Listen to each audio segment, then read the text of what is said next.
T-Mobile is going to inject $4 billion into LTE 4G network, and we got Greg Bensinger here on the set to tell us all about it. $4 billion. That's a lot of money. I couldn't help myself. It's a lot of money, dude. It's enough. It's something they had to do. Yeah. Their three bigger rivals, Sprint, AT&T, and Verizon, all have LTE. They needed to do it just for competitive reasons. So $4 billion is a price to pay to keep pace. And what's the timeline that they've set to build this out? Well, it's a little unclear, but they've sort of said the first couple years, by the end of 2013, they'll have a workable LTE network. It's not clear when they'll have devices, so right. It's a little loose. But I mean, they're already behind.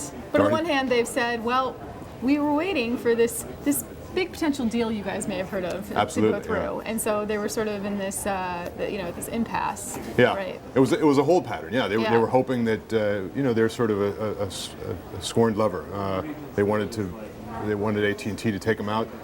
They waited and waited, and it didn't happen. So, and this $4 billion, they just happen to have that around. Did that come from somewhere? Well, it comes from Germany. Their parent company is Deutsche Telekom. So they're giving them some money to spend, because otherwise it's just a drag on everybody. It's a drag on profits back in Germany. They got to do something to remain competitive. And but is it enough to do something? Do they have to do something really quickly? Because this is a brutally competitive. I mean, this is a market that is so brutal, both on the handset side and on the network side. It is just a knockdown, drag-out fight every day, day after day after day. I'm right? Yeah, it is. I mean, I'm also wondering too whether or not the potential to merge with another smaller carrier was an option. Well, it remains an option. But you can say Sprint.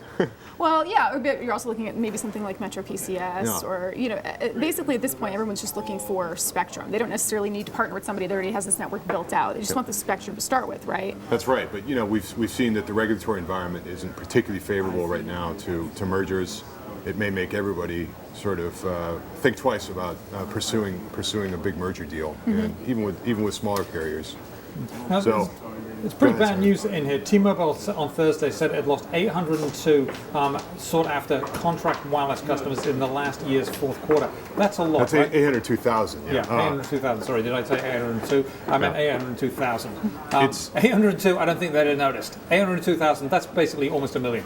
It's almost a million, and considering their competitors are gaining customers, and they're gaining customers in large part because of the iPhone. Sprint was losing customers. They were losing them hand over fist, and they got the iPhone, and guess what? They reported a quarter with gains in contract customers. Right. T-Mobile still doesn't have the iPhone. It's a big problem for them, and it's not clear when they'll get it. Their chief executive say it's because of technology. He says that, and it may be, but now they say they're changing their network technology that will make the iPhone compatible with it, and maybe that will make it more attractive to Apple. Maybe customers will come over that are on other networks and like the deals that T-Mobile is offering. This is really interesting to me because they have a very distinct ad campaign out there, and we see it all over the city here and on the subways, and it's everywhere. It's apparently the T-Mobile girl. T-Mobile girl, and it's doing nothing. It's doing nothing, right? Well, it's the T-Mobile girl. Well, it's doing something for her maybe, but it's not doing something for T-Mobile, right? I mean, am I right? Well, I think so. You're looking at this from a consumer standpoint right now, right? Yeah. And I think that and they have what's a pretty girl on a billboard, and it's not selling phones. But if T-Mobile is not able to necessarily tout having LTE 4G network for the next year, possibly longer, because they're building out this infrastructure now, my question is whether or not that actually is really going to hurt them. I mean, because right now it seems as though the whole idea of 4G and long-term evolution is still very murky to consumers anyway. Absolutely. I mean, there have been bad jokes made about it. They hear it and they say, well, what does it mean exactly? Is it faster? Well, how's it faster? How does it work? Yeah, right? T-Mobile actually created that problem. They're the first ones to say they had a 4G network. And you can watch their ads, they talk about it all the time.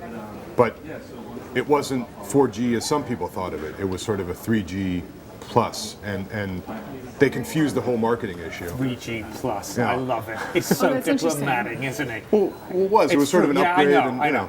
Right. You are very diplomatic, and we have to leave it there. Thank you very much, Greg Bensinger of Dow Jones Newswire. Check out that story on WSJ.com.